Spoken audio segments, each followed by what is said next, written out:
Good day guys, nice to have you here. I decided to change our skin raffle mechanics. I did so to make it possible for everyone to join in. This time, all of my upcoming videos moving forward will have random numbers in it. The combination ranges between 6 to 9 digits. Pay close attention and watch my videos attentively in order for you to determine the correct combination.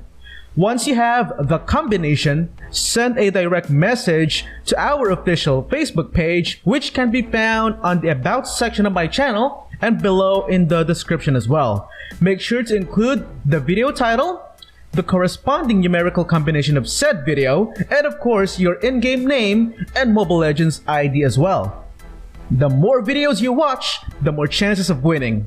So good luck everyone. Peace.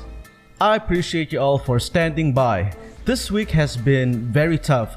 We were barraged with power outages, internet outages, and other external factors related with the pandemic, thus preventing me from creating and uploading more videos for you guys. Anyway, today I will provide my full review on the revamp they made for Argus recently, its weaknesses and how to go around those weaknesses in order to turn him into an effective hero. Before we continue, I want to give my shoutouts to Sar of Gosh, Nelson Arambam, Larko Nalo, Drex, Harold Gideon Garino. And of course, we also have Boy Bands Gaming and Ace D Viper. Boy Bands and Ace are both YouTubers as well and could really use some love from you guys, alright? Number 1. His skill is item dependent. Therefore, I recommend investing on more affordable items initially in order for you to go toe-to-toe with the opposing team. If the situation permits, it would be ideal to initially purchase items such as Scarlet Phantom and Hunter Strike on the early game. These items are on the low 2000s and are therefore easier to build compared with other physical damage items. As you know, his late game is not as strong as before, therefore it's always a good idea for you to have an early advantage. Another technique is to rotate appropriately. Make it a point to participate on the early game clashes. You don't have to overcommit or, take an enemy down. Just get an assist and you should be good. This is what his first skill is best for. You can dive in and mark enemy heroes to make an assist, then just dash out and go back to the lane. In doing so, you will hit 2 birds with 1 stone. You will earn gold and experience from the assist you just made, and will also have enough time to clear the minion waves. In order for you to pull this off though, above average map awareness is needed. Be sure to keep an eye on a nearby clash, that way you don't lose the opportunity to participate and earn more. Number 2. Despite being item dependent, Argus is not as powerful on the late game as before. Argus is no longer the best head-to-head fighter we used to know. That doesn't mean he's weaker though, that only means you have to play him differently. On the late game, be smart and play like an assassin. Don't play recklessly, and make sure to make good use of your mobility.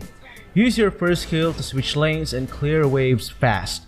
When clearing waves, instead of using your skills to do so, just use your basic attacks, as your passive skill now deals the highest damage from all of your abilities due to the adjustments they did with both the first and second skill.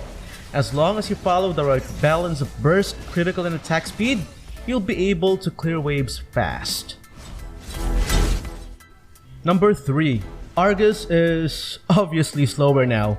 With that being said, don't focus on attack speed items. Keep in mind that his passive is capable of dealing 260% of damage based on your total physical damage. His passive also deals critical damage and can inflate to a maximum damage of 4,000 as long as you have the right items. When investing on items, limit your attack speed items to only 2 or 3 items and the rest focused on burst and critical damage. I really suggest on keeping Scarlet Phantom as one of your core items together with Demon Hunter's Sword. Those 2 items should be sufficient. Then for the burst items, you can try any of this depending on the situation. Hunter Strike, Blade of Despair, Malefic Roar, and of course, the item you should never leave out, Berserker's Fury. In my opinion, Malefic Roar should be built only in times when the enemy lineup is too tanky. Let's say they have 2 tanks with 2 fighters and a carry hero. That lineup is quite rare, but in case they do, then that's when Malefic Roar will be best. Otherwise, I would recommend on having Hunter Strike.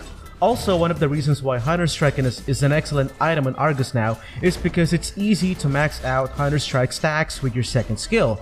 Keep in mind that every time you deal damage, Hunter Strike increases your movement speed. Argus' second skill is capable of dealing damage per second, which in return caps out Hunter Strike's effect within a short period of time.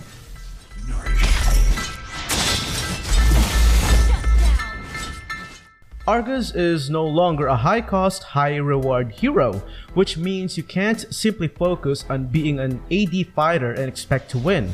Please, if you want to be successful in playing Argus, make sure you know how to counter. And this doesn't only involve items, this also involves battle spells. Don't stick with Sprint or Flicker alone. At times, you may have to mix it up with Purify or Inspire or even Arrival. You know, it really depends on your lineup and your enemy team's lineup. If your team has early game advantage, I recommend on having Arrival. That way you can be present in almost any clash. In addition to that, Arrival gives you the ability to have better map control. Thus, it allows you to gain more experience and gold within a shorter period of time. Purify is best when the enemy team comprises of hard crowd controllers or have more than 3 heroes with stuns. Trust me, you wouldn't want the new Argus to be stun locked. Inspire on the other hand can be ideal as well, but only if your teammates picked hard crowd control heroes or the enemy team has very poor escape mechanics. Argus is no longer a pure DPS fighter. This means he now relies on combos as well. Please don't tap your skills like crazy. That will never work. Instead, use all of his abilities in a timely manner. For example, when you trigger his first skill, Argus will dash towards the target. Once you are next to your target, attack him or her with your enhanced passive attack first. Then follow through with a poke of your second skill. This will then allow you to keep attacking while he or she is slowed down. And once your target has gained distance, that's the only time when you should trigger the second phase of your first skill. Think of his skills as means to get close, not as means to deal damage, because again, his skills doesn't deal too much damage anymore. Rely on your basic attacks to deal damage and only use your skills to close the gap between you and your target. While I can't promise an 80 or 90% win rate by you following the steps, especially if you are a solo player, I myself currently have a 78% win rate with him when he got released. However, what I can guarantee is you'll have more success playing him and you will significantly improve your win rate as long as you follow my suggestions. How about you guys? Do you guys have any other tips or suggestions you might want to share? Leave them down on the comment section for everyone to see. And if you haven't yet, don't forget to leave a like, share, and subscribe to our channel. Stay safe, everyone. Peace.